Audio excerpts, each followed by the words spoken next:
first met Katie Driscoll on our show 3 years ago when her campaign Changing the Face of Beauty was just beginning.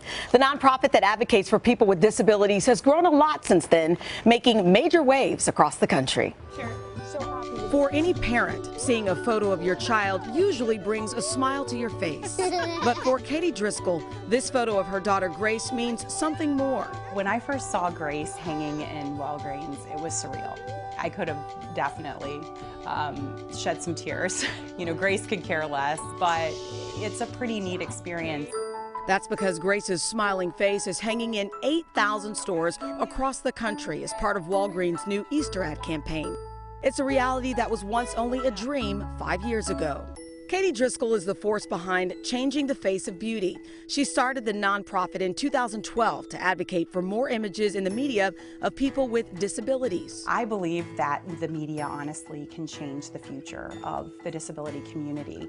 Unfortunately, in this country, people aren't valued unless they're seen as a consumer. And advertising communicates that.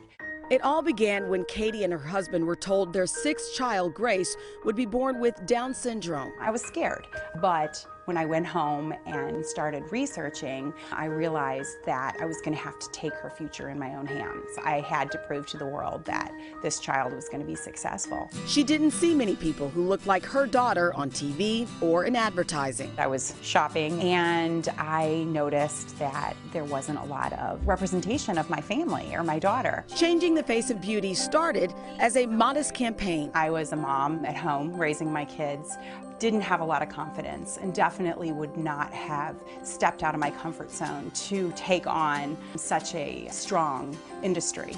But it's something about that mama bear in you. And it quickly grew into a full-fledged organization, affecting change across the industry and getting more than 100 companies to commit to the cause. I had to ask the community and companies to step up and raise their hand and say that they would include a model with disabilities. The organization has partnered with major companies like the Land of Nod and Matilda Jane. It also helped put the first model with Down syndrome on the New York Fashion Week runway. It takes education, it takes conversation, and when brands realize how powerful their message is, they're on board. Katie says her ultimate goal is to let others know people with disabilities, like her daughter Grace, are valued. She's her own individual. We don't hold her back. We don't treat her any different than her brothers. We have high hopes for that girl. Just cute. This is just a small part of the many things Changing the Face of Beauty does. Katie spends a lot of time traveling across the country, empowering communities to ask their local companies for inclusion. She also works with schools to educate students, who she says are the future of media. Such a Isn't nice it sweet? story. Yeah, really great. Nothing, no power like a mama on a mission. Yeah. I love it. Sheinelle, thank you. Yes. By the way, if there's a person or story you'd like to nominate for our Feel Good Friday series, just go to our website, today.com. Hello, Today fans. Thanks for checking out our YouTube channel. Subscribe by clicking that button down there and click on any of the videos over here to watch the latest interviews, show highlights, and digital exclusives.